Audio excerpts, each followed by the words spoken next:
JS কুকিংয়ে সবাইকে স্বাগত। আমি ঝুম্পা বলছি। আমি আরেকটা রেসিপি নিয়ে আসলাম। তার জন্য নিয়ে নিলাম কড়াই বসিয়ে 1 বাটি সাবু নিলাম, বড় দানার সাবু। আমি সাবুটাকে একটু ড্রাই রোস্ট করে নেব। ড্রাই রোস্ট করে নিয়ে এটাকে আমি ঢেলে নেব। আবার যে বাটির মাপে সাবু নিয়েছি সেই বাটির মাপে 1 বাটি আমি মুগের ডাল, এটাকেও আমি ভেজে নেব। যেই একটু ভাজা গন্ধ বেরোবে এটাকে আমি ঢেলে নেব। ঢেলে নিয়ে ভালো করে ধুয়ে জলে ভিজিয়ে রেখে দেবো। আবার কড়াই বসিয়ে দিয়ে সর্ষের তেল দিয়ে দিলাম। তেলটা গরম হওয়ার পরে আমি এখানে আলু দিয়ে দেবো। আলুটা একটু মিডিয়াম ফ্লেমে আস্তে আস্তে করে ভাজবো। আমার এই রেসিপিটা আপনারা প্রথম থেকে শেষ পর্যন্ত প্রত্যেককে দেখার অনুরোধ রইল, এবং নতুন বন্ধুদের বলবো আপনারা দেখার শুরুতেই একটা লাইক, কমেন্ট এবং আমাকে সাবস্ক্রাইবটা করে দেবেন, এবং পাশে থাকা বেল আইকনটি প্রেস করে দেবেন, যাতে আমার নেক্সট যখন রেসিপি আমি পোস্ট করব তখনই প্রথমেই আপনার কাছে পৌঁছে যাবে। আর পুরনো বন্ধুদের বলবো আপনারা একটা লাইক দিয়ে আপনারা রেসিপিটা দেখা শুরু করবেন, এবং আপনাদের যদি প্রত্যেকেরই ভালো লাগে সুন্দর সুন্দর কমেন্টগুলো দেবেন, যেটা আমাকে অনেকটা উৎসাহিত করে নেক্সট কোনো রেসিপি তৈরি করার জন্য। তা আপনারা, আর এখন হচ্ছে কি শিবের উপোস, এখন প্রত্যেকেই মোটামুটি সবাই, মোটামুটি অনেকেই এই উপোসটা করে থাকে, এবং আমরা কিন্তু সংযমের দিন আমরা কিন্তু প্রত্যেকে নিরামিষ কিছু খাই। তো সেটা আমিও আজকের এই সাবুর খিচুড়ি খেয়েছি, সেই জন্য এটা আপনাদের সঙ্গে আমি শেয়ার করলাম। তো আমার কিন্তু আলুটা প্রায় ভাজা হয়ে গেছে। এবার আমি আলুগুলোকে আমি তুলে নিলাম। তুলে নিয়ে কড়াইতে যে জেঠুনি তেল আছে তার মধ্যে আমি দিয়ে দেবো 2 চামচ ঘি দেবো। ঘিয়ের গন্ধ পেলে থাকলে রান্নাটা কিন্তু খুব টেস্টটা অনেকটা বেড়ে যাবে, তাই সেই কারণে আমি এখানে 2 চামচ আমি এখানে ঘি দিয়ে দিলাম। ঘিটা যখনই গলে যাবে তখনই এর মধ্যে আমি ফোড়নের জন্য দিয়ে দেবো জিরে ফোড়ন। তারপরে দেবো এখানে 2টো শুকনো লঙ্কা, এটাকে আমি ফাটিয়ে দেবো, আর একটা তেজপাতা দেবো, আর দেবো একটু লবঙ্গ, এলাচ, দারচিনি, এটাকেও আমি তেলের মধ্যে দেবো। দিয়ে এটা একটু যেই নাকি ভাজা ভাজা হয়ে যাবে, সুন্দর একটা গন্ধ বেরোবে, তখন আমি এখানে দিয়ে দেবো কাজু। কাজুটা কিন্তু খুব বেশি ভাজা হবে না। আর দিয়ে দিলাম আদা। এখানে 1 ইঞ্চির মতো আদা আমি এটাকে গ্রেটারে গ্রেট করে নিয়েছি, সেটা দিলাম। আর 4খানা কাঁচা লঙ্কা কুচিয়ে নিয়েছি, সেটা দিলাম। আর হাফ টমেটো দিয়ে এটাকে একটু আমি নাড়াচাড়া করব। এটা নাড়াচাড়া করে দিয়ে দেবো 1 চামচ জিরের গুঁড়ো। জিরের গুঁড়ো দিয়ে দিলাম। দিয়ে এটাকে আমি আবারও নাড়াচাড়া করে নেব। করে নিয়ে এর মধ্যে দিয়ে দেবো স্বাদে মানে লবণ দেবো প্রয়োজন মতো। আর লবণটা অবশ্যই আমার পিঙ্ক সল্ট দেবেন। আমিও মাঝে মাঝে পিঙ্ক সল্টটা ইউজ করি। আর আজকে যেহেতু নিরামিষ আইটেম সেহেতু পিঙ্ক সল্টই দিলাম। আর দিলাম হলুদ, পরিমাণ মতো হলুদ দিলাম। দিয়ে এরপরে দিয়ে দেবো গাজর। একটা গোটা গাজর আমি টুকরো টুকরো কেটে নিয়েছি, সেই গাজরটা দিয়ে দেবো।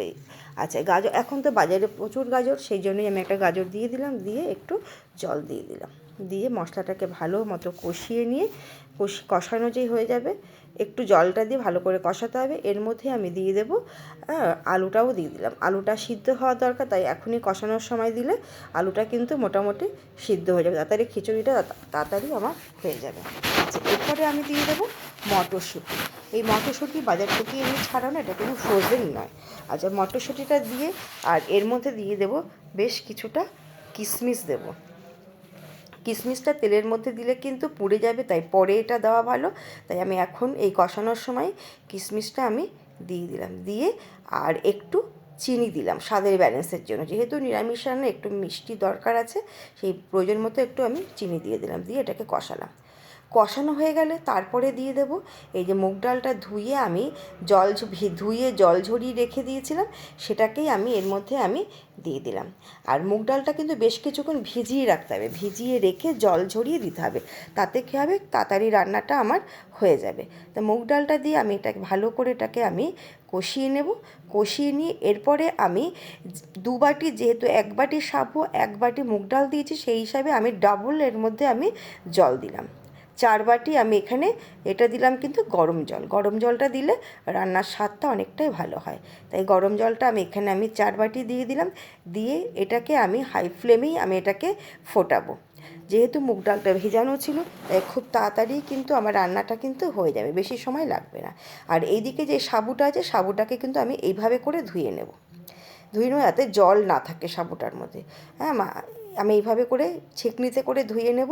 ধুয়ে জলটাকে ঝরিয়ে নিয়ে এইটা যখন ডালটা আমার সিদ্ধ প্রায় হয়ে যাবে, তখন কিন্তু এর মধ্যে আমি সাবুটা কিন্তু আমি দেবো। ডালটা কিন্তু এখানে সিদ্ধ হয়ে গেছে, এখন আমি এর মধ্যে আমি সাবুটা দিয়ে দিলাম।